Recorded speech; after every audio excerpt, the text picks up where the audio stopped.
we have this segment and you see 50 Cent, who is blushing, is shy. He can't believe he's meeting Madonna. And he says to her something that resulted in her giving him a little kiss on the cheek. Seeing somebody like that who always came in like such a badass, just being so fanboying out that he could meet Madonna was the cutest thing.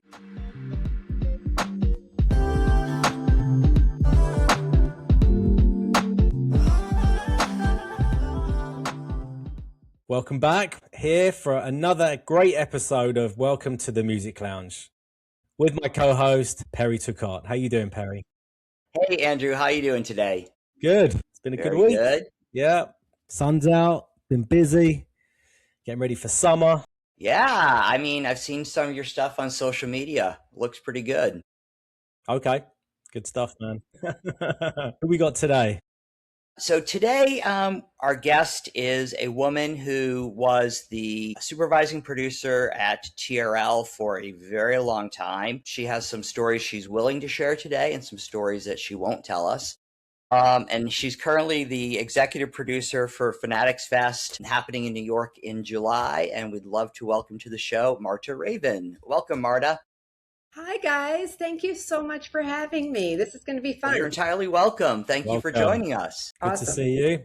I know our paths crossed during our long reign working at 1515, but we never, I don't think we, really worked together. I'm sure we passed each other in the lodge or through the hallways. Wow. Yes, we definitely passed at the lodge. And I feel like, I think you were CC'd on probably 70% of the emails I was on. Yeah. Amazing. But it was like never, you know what I mean? Just like he was there, he was CC'd, but didn't know what he did. Hey, Marta, did you work with Randy Eisenberg at all? Okay. Well, Randy and but we worked together at Comedy Central. So when Doug Herzog and Eileen Katz, when they took over Comedy Central, so now we are somewhere in the 90s.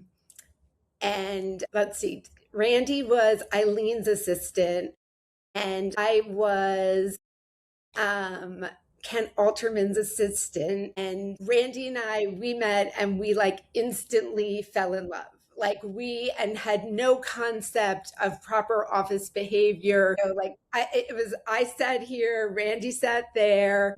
Every single morning, we did what we called full straddle, which was I would like jump on Randy's lap in his rolly chair and we'd roll around, and just did a full straddle hug in the mornings and would just, laugh about whatever until Eileen and Doug came in and they would roll their eyes and we would then, scoot off. But that was actually, we didn't think of Comedy Central as, as kind of part of MTV then. Right. But it was definitely, it was an incredible time to be there. I remember, Doug taking us all into the conference room to show us the first South Park Jesus versus Santa Claus. Yeah. It was kind of like, what do you guys think? We're thinking about making a deal with these guys, Trey and Matt.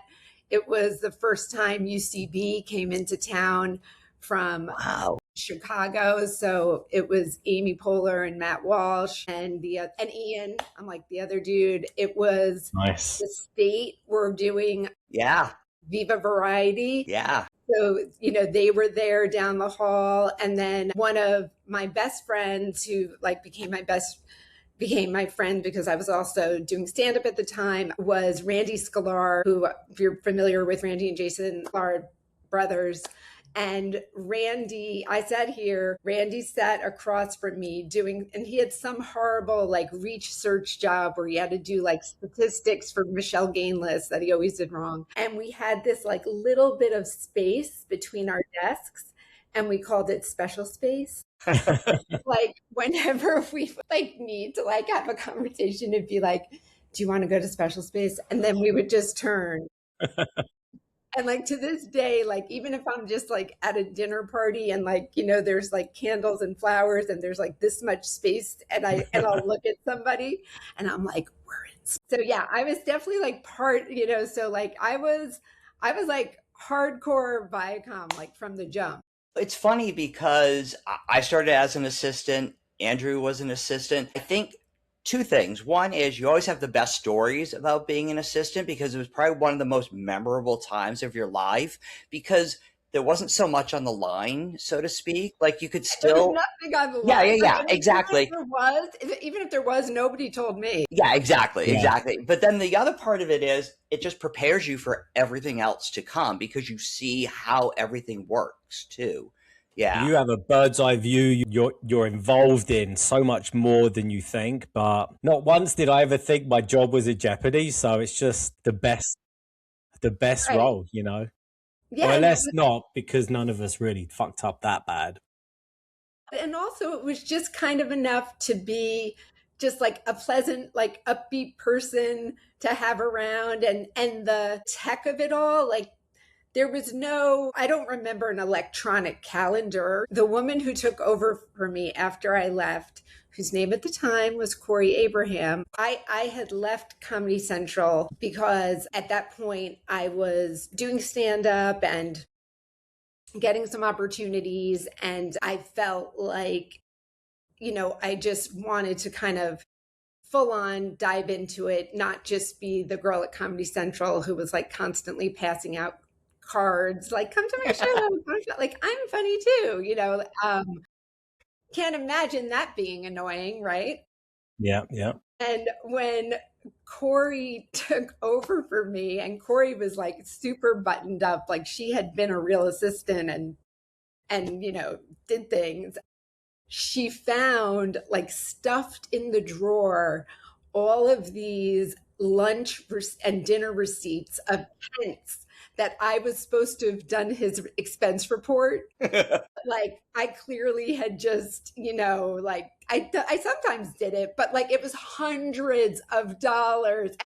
And he was always kind of like, you know, like I would do his expense report and he was like, "Are you sure you got everything?" And I'm like, I got all our lunches. Like our lunches are definitely on there, you know, like, but yeah, I was not, other than having, you know, a very nice personality, and, you know, fun to have around. I did not have strong assistant skills. But you know what? It's also back then, I think it kind of wasn't that necessary too. As long as you made sure that the meetings happened and you like opened the mail, you kind of were okay. I mean, that was Yeah. really it for the Every most. assistant job was different. It really didn't, you know, not one was the same. You learned various internal tools, but depended on what department you were in, who you worked for, everyone had different roles and things. But Right. yeah, And luckily, and if you had, I mean,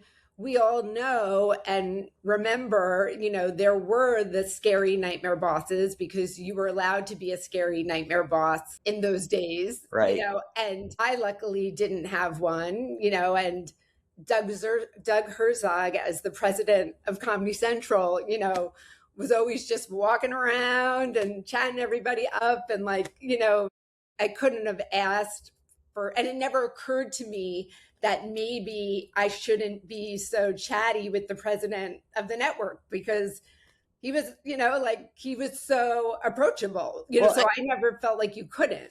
and you knew what his role was, but corporate culture was also that you could just talk to anybody. Like it didn't sort of matter. You didn't have to be like, oh, they're an EVP. I can't speak with them. Everyone was there for, you know, the same reason. And the culture, as I said, was just very laid back and loose and relaxed. Totally. Yeah. And I remember when I left, Corey found like all of my paperwork because I had never filled out the health insurance or the K information. Just, you know what I mean? Like someone from, because I didn't know that those were things. I was young, so I think I was still on my parents' insurance, you know, and like I didn't go to the doctor really. So, and I didn't even know what a 401k was. So like, I was like, why would I thought it was like some race that we had to do, like a company, like, like a 4K race that we all had to do like in the spring. And I'm like, I'm not doing that. So it was just the whole thing was, and nobody from HR was like, hey, you didn't do this. But do you still have your Viacom pension? No, because that's what I mean. I never like that was a staff job, but I didn't know how important that was. And then most of my career, I had a few like chunks of like staff or permalance type gigs. And as they turned out, it was when I had both my children, because that's a good time to have health benefits. Who wants a kid who's going to cost 25K? I mean, that's ridiculous. But otherwise, I was freelance. So, I never, had that big kind of payout, after all those kind of final layoffs that happened recently at MTV, where there were, a few of the people who'd been there forever, like Wendy Plout. Mm-hmm. Yeah. And my buddy Esteban Serrano. Like, I was like, the first thing I said to Wendy was, how much is in your 401k? Because just she'd been there forever. Yeah. Yeah. I can imagine how much it is, probably. And well deserved. Exactly. Exactly.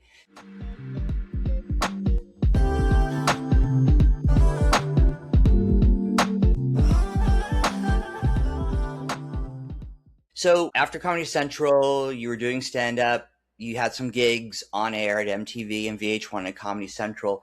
How did that prepare you as you moved into producing live TV and working with celebs at TRL? Not at all. Other than that, I was very used to, I was quick on my feet. I was good with a lot of different kinds of people. When I was doing stand-up, I mostly was part of kind of the alternative comedy scene down on the Lower East Side, which was a lot more storytelling and that kind of vibe. And you could get away with trying things out, not being that funny. But I also worked at the comic strip and, would have like a 1 a.m. slot on a Saturday night. And I didn't, I was kind of funny, but I was just like this white Jersey Jew talking about getting my manicure and whatever to like an entirely Black audience who very quickly was like, who are you? And I would have to, it was great practice because I would have to win them over. I would like just lose, I would forget my act and then find some way to connect, like just, and I feel like that muscle of being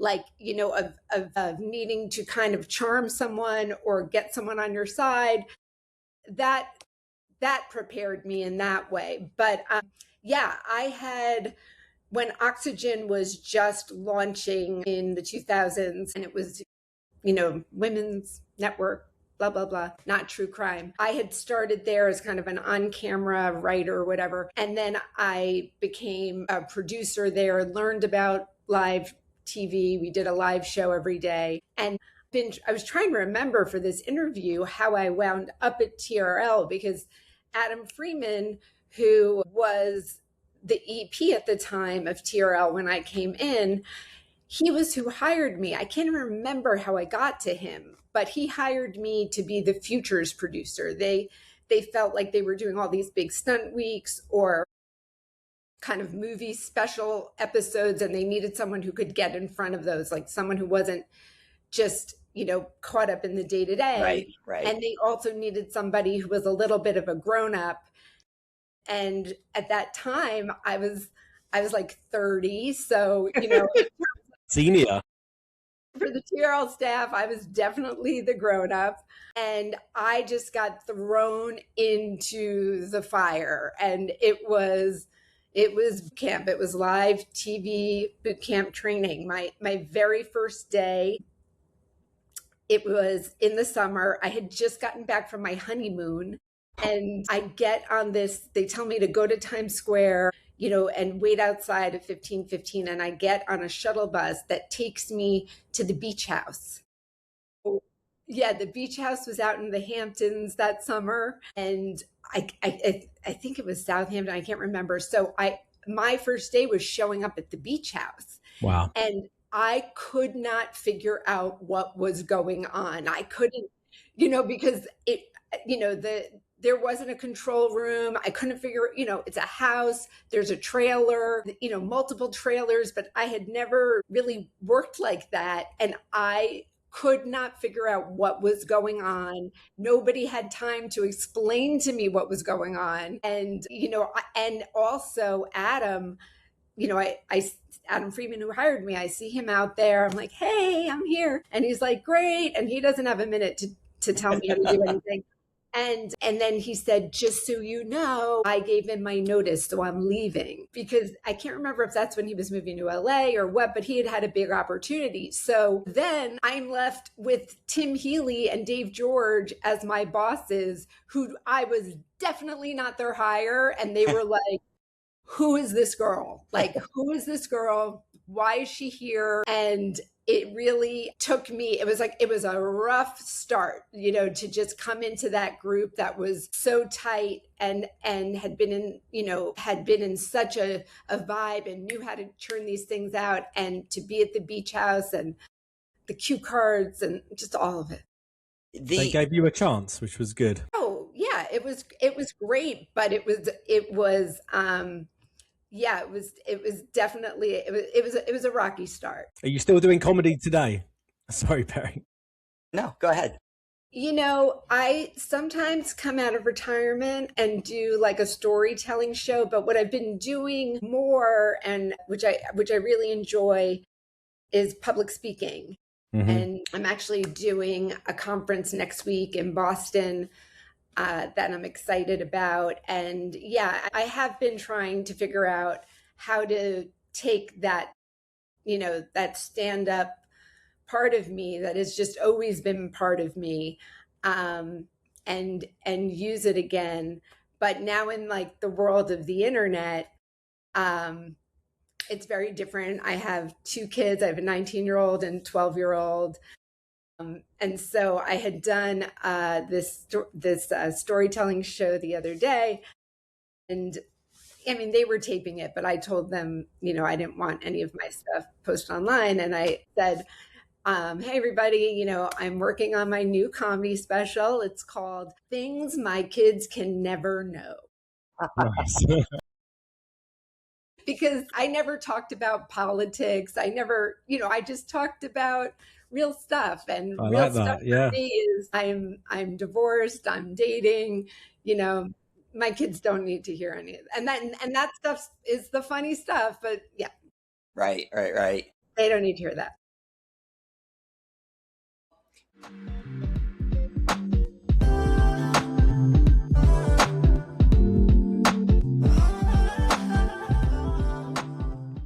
As you described, TRL was sort of a machine, right? There was no ease yourself into it. Hey, you've got 2 weeks to get up to speed on everything. You just sort of jump right in. Also, TRL, it was like every musician, every celebrity, every person who was in the tabloids would come through that show. I mean, you were producing them every day. What behind the scene moment really captures what those interactions were like for you? Oh my God, there were so many.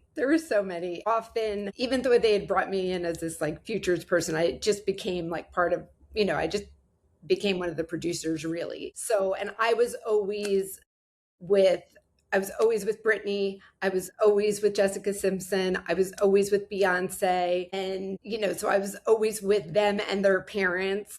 Right.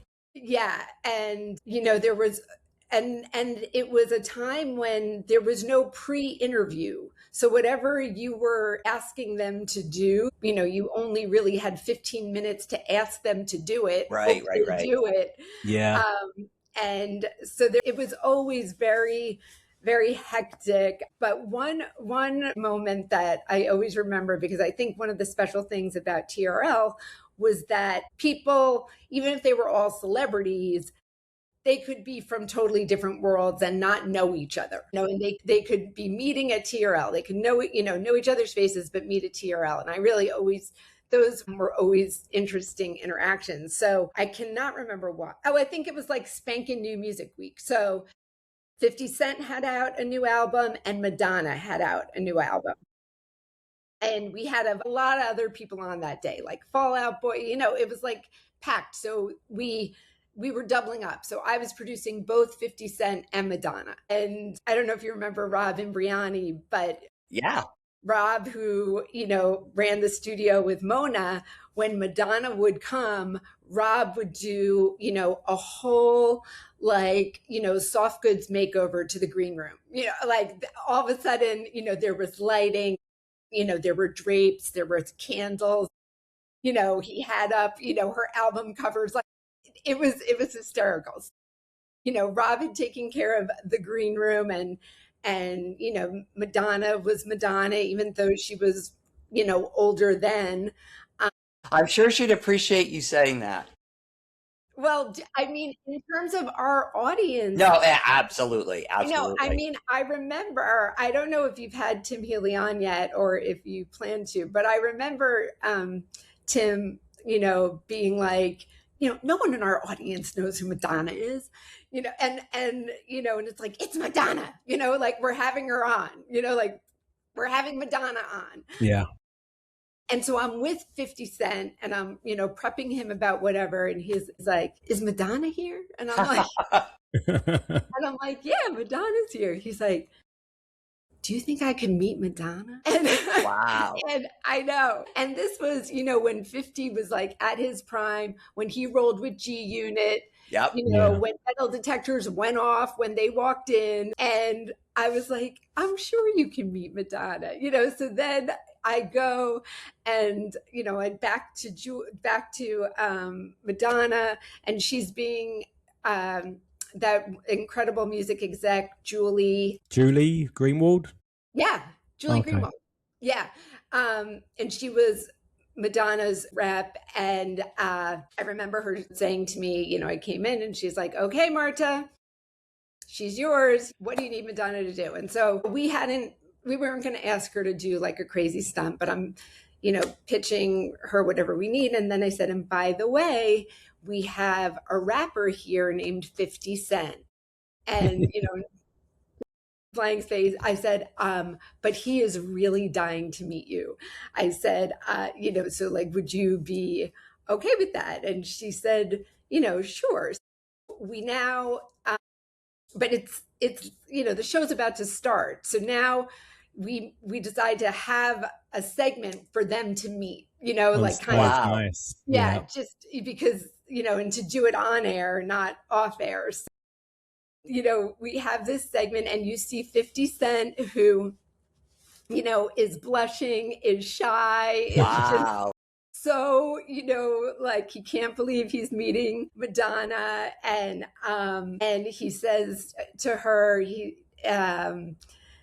I'm trying to remember, but it was something that resulted in her giving him a little kiss on the cheek. Lovely.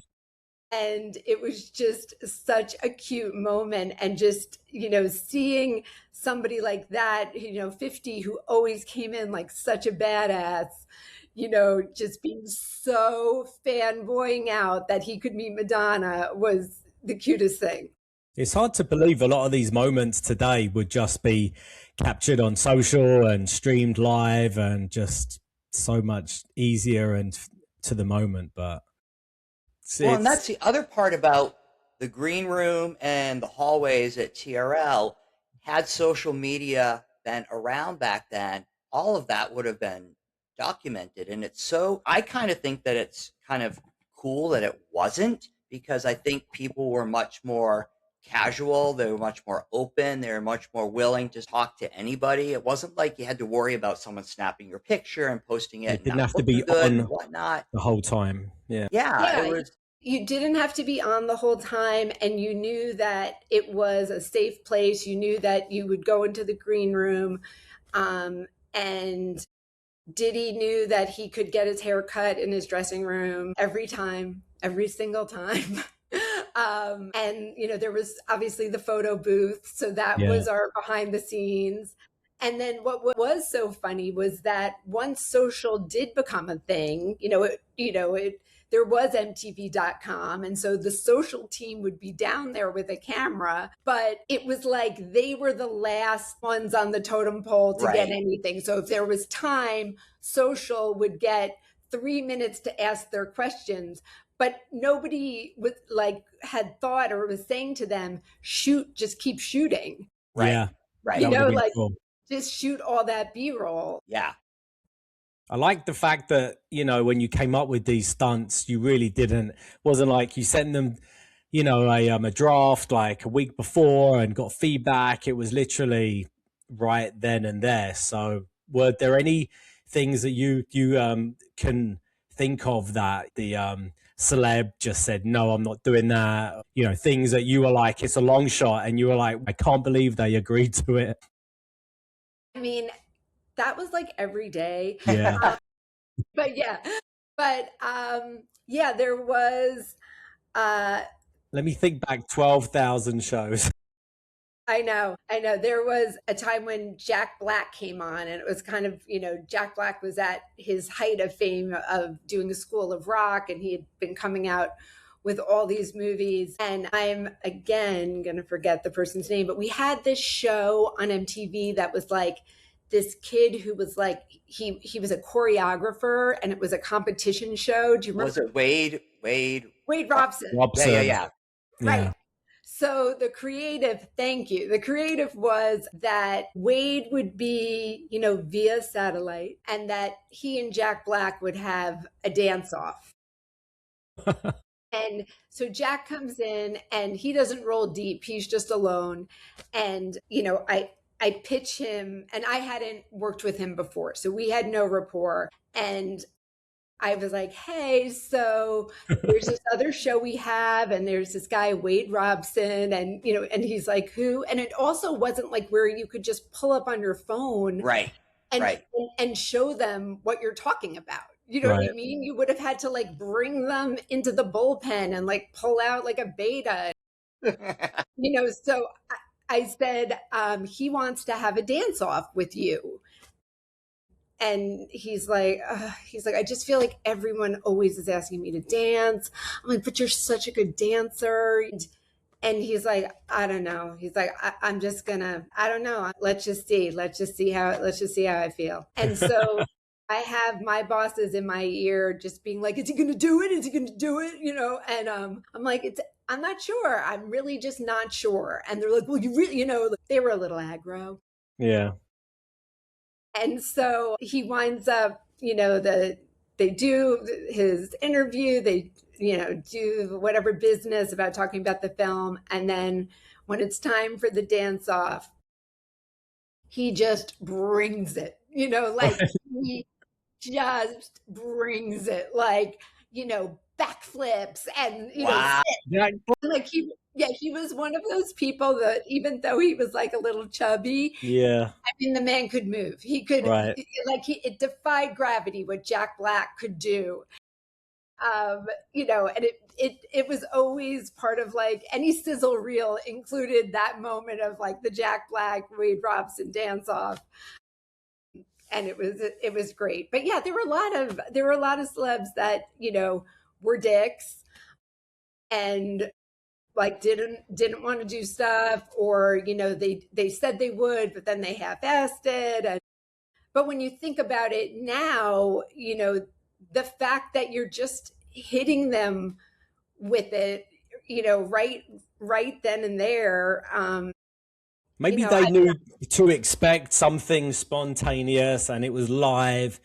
And on the back end, if you had music videos and things to fill time if you needed to at the end. So, well, that was the other thing. That was why it was, even though it was live and, the stakes were high, you always had those videos. So, in terms of like timing out the show, you could play them longer. Right. Like just play some B-roll. Yeah. Like here's Blink 182 at number 5, and roll it for 10 seconds and then go to the next thing. So, yeah. in terms of like a, having all those, you had 10 buffers to get you through that, that show. Yeah. Was there ever a time a celebrity was like, you were like looking at your watch going, okay, we're live in 5 minutes and they're not yet here in the studio? I mean, did that ever happen, and how did you respond to that? Yes, it happened. Well, it happened a lot because, we all know about hip hop time. Right. So, but you would know that like you would kind of book certain people later in the show. As I said before, Diddy always had to get his haircut. And, it was like just whenever his haircut was done, that's when he would go. Mariah, she came with a whole, she had a lighting person, and she also had a creative director who would pose her. So she was always late, and then they had to figure out the lighting and then figure out how she was going to stand so it would be the most flattering, so right. So that was always a thing. But my most like stressful time was 2003 cast of SWAT, which is the remake of the old television show. It's starring Samuel Jackson, Colin Farrell, and LL Cool J. They're coming on. And this was something that was part of a movie studio deal. So it had been planned before. They had given us the actual SWAT vehicle, and at TRL, a lot of times we would do these big entrances because you'd have hundreds of screaming fans outside. You would close off certain parts of Broadway and Times Square, and you would wanted to do an entrance in a special car. If you can picture 45th Street between Broadway and 6th, you would park that car kind of halfway between. Exactly. Yeah, 6th and And Broadway. then when it's rolling, have them drive round the corner. So then, you would take them in an SUV or a limo around from 44th Street. So now 44th and Broadway, you would take them around and then bring them to the vehicle. That could take 20 minutes with traffic. I mean, it's build up is Okay, exactly. So we leave at about 4:45, probably should have left at 20 of, but we leave at 4:45, and I'm their producer. So I'm in the car limo with them. So, and they're just movie stars chatting, they're not thinking about time. They're not, they know what they're going to do, but they're just doing their own thing. Time's on you. Right. So we are now, and I have this bad feeling inside because like the traffic was insane. It's rush hour traffic. I feel like it was a Friday. Like we just get out and run. And we're we're inching along. We're on, it's now 4:55. I haven't even turned onto 45th. I'm on 6th. Wow. And again, in my ear, where the fuck are you, Marta? Like pre-HR things. And we're not moving, and they're talking. And now we are on 45th, and it is now 4:57. And obviously we have watches. Mm-hmm. And I just interrupted them, and I was like, hey guys, so listen, obviously we need to, we're supposed to start the show at 5. We're in a lot of traffic. I need you to get out of the car right now and run to the SWAT vehicle. So LL Cool J looks me like right in the eye, and he's like, let's go. So wow. Fly out of the car, and now LL Cool J, Samuel Jackson, Colin Farrell are running down 45th Street singing the SWAT theme song, which is like right. I'm behind them with like, like my heels and like my headset, and just like, and security with you as well. No, really? because security was like waiting at the SWAT car. Yeah, wow. And so no, they're just running. And so they make it into the SWAT vehicle. They pull up, Carson's outside, and at 5:00, LL pops out to say TRL starts now. And I'm just like, wow. Dying. And then over the years, like I would see Sam Jackson I would see sometimes, but LL I would see a lot because I would always cover the Grammys and different things, and I would see him or interview Right. him. I would, and like the first time I said, I don't know if you remember this, and he was like, "Of course I remember that." And then he always, it was cute. He just remembered me as that girl. That's fun. I think Wow. we could just end it now, Perry. That was such a good story. I know it really is my favorite story because they were so sweet, and it just was, like the celebrities weren't always so nice, and it was we were Madonna would not have been a different story. what? Madonna would have been a different story if it was Madonna, Mariah, and Beyonce in the car. I can't see them running down. No, you'd be on next week's TRL if that was the situation. Yeah. Yeah. But we've had guests on where they're like, their call time's 3:00, but we'll tell them like 1:00 just to get that padding.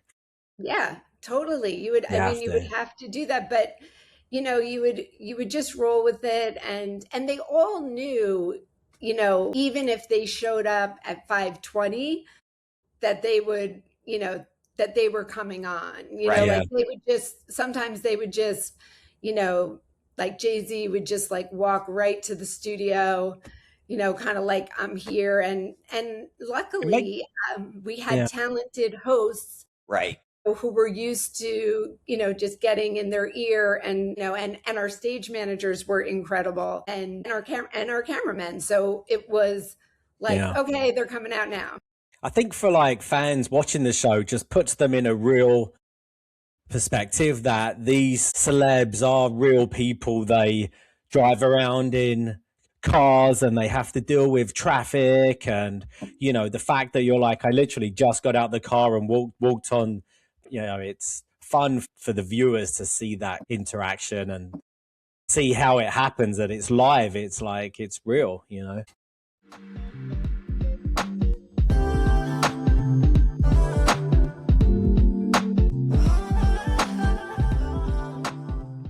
Well, and the other cool thing I thought about TRL too was, and you said this earlier, was the mix of people that would be there, whether it was a celebrity, a music person, someone who was just pop culture-ish, a sports person.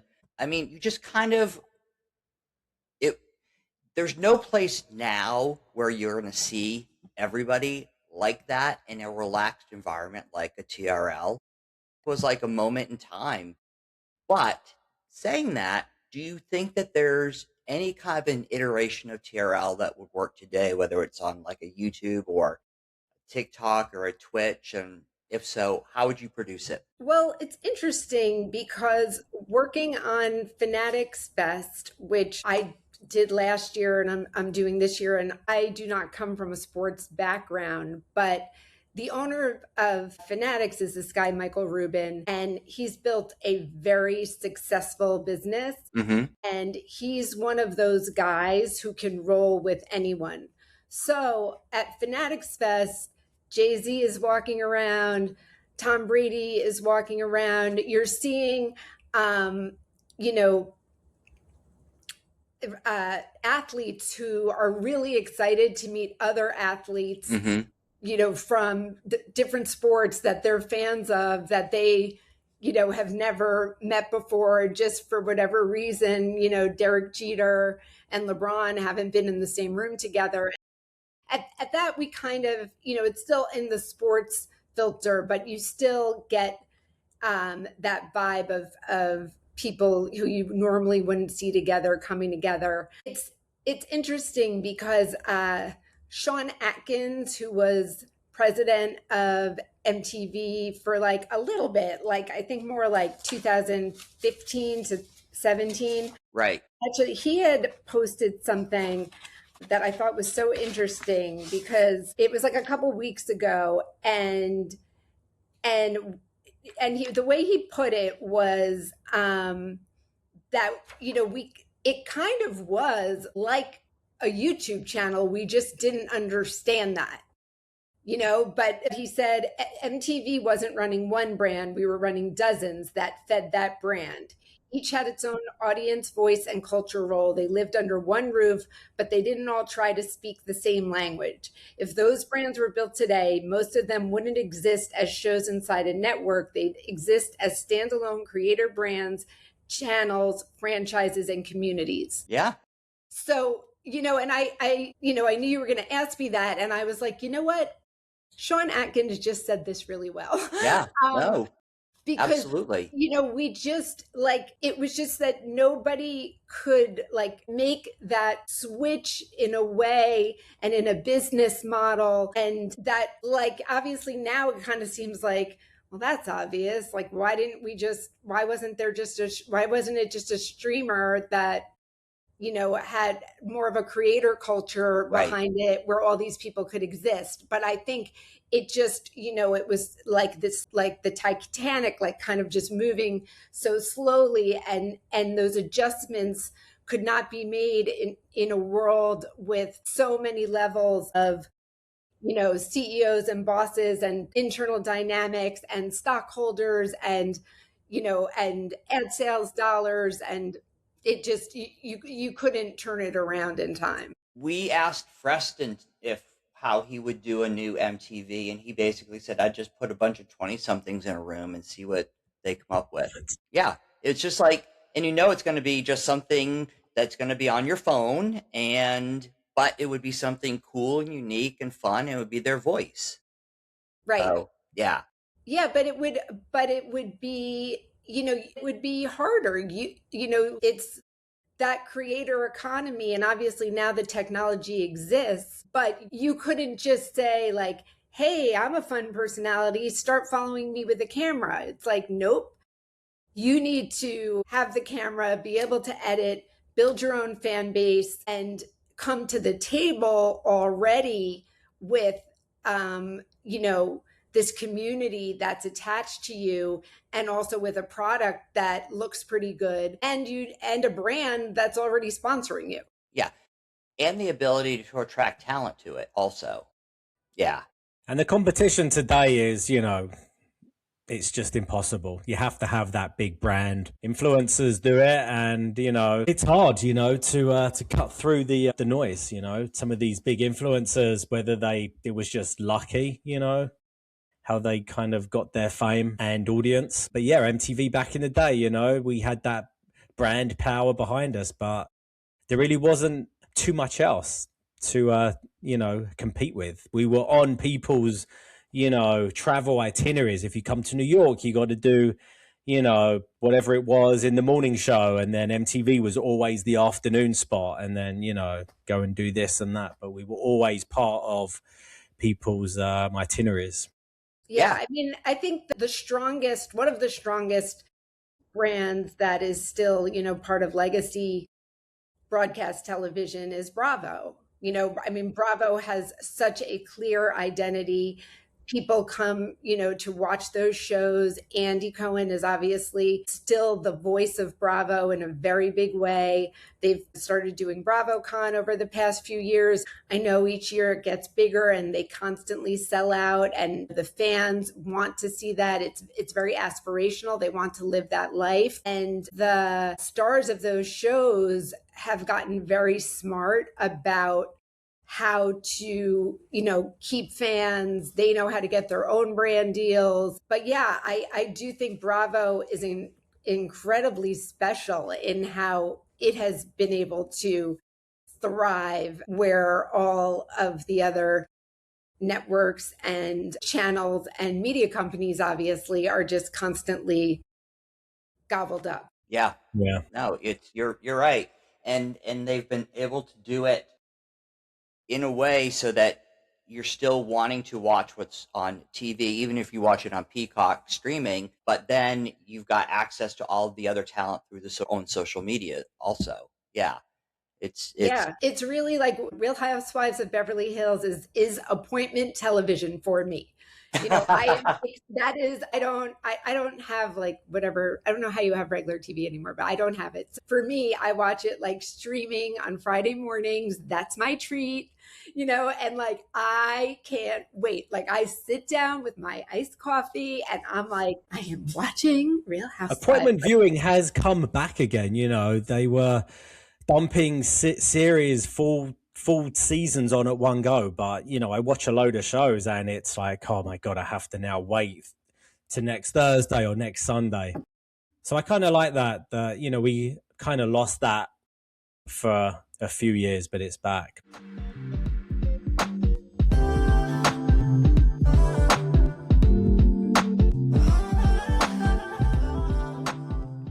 You're working on Fanatics, which seems great. And if you have any extra tickets, throw them this way. But since your MTV days, any other post MTV highlights in your career? Definitely, all because I had that boot camp training at TRL. Right. I produced the Kids' Choice Awards for many years, and that was always super fun and live, and and crazy. And because I had that muscle memory, that was not a big deal. Not a big deal, but I knew how to do that. One thing that I wound up producing somewhere in the late 20 teens, and then COVID-y, I produced the Love and Hip Hop reunions for many years. Wow. Nice. And that was a trip because I remember when I started there, the line producer was a friend of mine, Cece Warren, who's terrific. And she was like, Marta, I know that you've done a lot, but I'm telling you, we're not going to get this until you do one, because when she was explaining to me, everything made sense. I'd done reunion shows that like, I got it, not in a cocky way, but I felt confident about it. But Love and Hip Hop was like insane. Those reunions were crazy. We would have 20 cast members, and many of them had restraining orders against one another. My God. Wow. So we would shoot down in Atlanta. It didn't matter which city it was for, but we would shoot down in Atlanta at Tyler Perry Studios because he had these huge airport hangars and he had a ton of green rooms because they all had to have their own green room. And we were talking about security earlier. The ratio of security was 2-to-1. Right. 2 security guards for each cast member. And if you had 2 cast members who did have a restraining order against each other, and they had to always stay, whatever, 25 feet apart or yards, I can't remember. But if, I'm here and Perry's over there in his green room and we have a restraining order, but Perry needs to go to the bathroom and the bathroom's this way, now my security guard has to move me so Perry can go to the bathroom. Wow. That you always had to keep that restraining order distance. And then, this was definitely a time that, doesn't exist anymore as well. This was pre-Black Lives Matter. It was, the culture changed, and Mona Scott Young, who created those shows and who is brilliant, the conflict and the personalities and everything that made that show great, there kind of became a moment in culture where it was like, do we want to shine a light on this community in this way anymore? And it kind of took a couple years, but love that. It was like, I think Nina Diaz was in charge at that point, but like where it was kind of like, we don't want those shows anymore. But those shows, the goal was to hope that a fight broke out. And even with the security like a Jerry guard, Springer. Like a Springer, but it was also, if a cast member, like you knew who was ready for a fight. Like if a female cast member showed up in braids, she was ready for a fight. Right. And then you were like, when I would be in the control room, I'm obviously listening to what they're saying, but I have a camera that's on all of their feet. And I am looking at, Wow. because I need to see who's about to take off their heels. Wow. My God. Wow. Right, because a shoe is a weapon. And then I needed to see if someone started taking off their jewelry. Like You're that about was to how get into a fight. you knew that was about to come. And our set, when like the first time, I always loved working with set designers. Like I loved that process coming to life. The first time I get on set, to see how the set's coming along, I realize everything's glued down. Amazing. Like there's an entire bar behind us. Everything's glued down. Wow. Every single thing, every tchotchke is glued down because they had learned after years that if something can be thrown, it will be thrown. And and it did kind of get to that point where, the cast members, they themselves would kind of flex as if they were going to fight, and they knew that they could go to a certain place with it, and then a security would pull them back. And so, and they knew it's like that was kind of their job to push the envelope as well. But there were times when security didn't make it in time, and it was bad. I saw, people got hurt. It was like a really upsetting thing to watch, and and to kind of question your life choices. But Love and Hip Hop was a trip. And then I've been doing the Secret Lives of Mormon Wives reunions. That's a whole other ball of wax, but that's been a good time too. Did Cardi B come out of a Love and Hip Hop show? Yeah. Okay. Yeah, she was right before I started. She was on the last New York cast. So yeah, she's definitely the big name that came out. Megan Thee Stallion didn't make it. Like there's there's great casting tapes of Megan trying to get on Love and Hip Hop, but they, for whatever reason, they didn't cast her at the time. Interesting. But and Cardi B, she definitely, like, there is a amazing fight where, she really. Oh yeah, that was like one of the, like, I'm sure you can Google it, but that was like go back and watch those the classic Love and Hip Hop fights. Thank you for taking the time to speak with us. I mean, the best part about doing the show is hearing the stories of everybody who lived them, and that's, I mean, TRL in and of itself could be a podcast, I think, and there's a million stories that are still to be told. But thank you for sharing those. We really appreciate it. Yeah. I had the best time, you guys. It such a fun walk down memory lane. So thank you so much. Yeah, you're welcome. Thank you. Hopefully we can meet in person again. And thank you so much. You guys can hook up and talk about Fanatics Fest.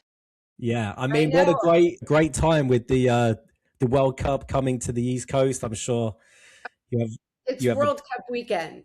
Yeah, it's like it's the ESPYs are on Wednesday night. Fanatics Fest starts that weekend. Then it's the World Cup. I know you could be like a baby Men in Blazer. Just wanted to ask: have you been to Michael Rubin's 4th of July party?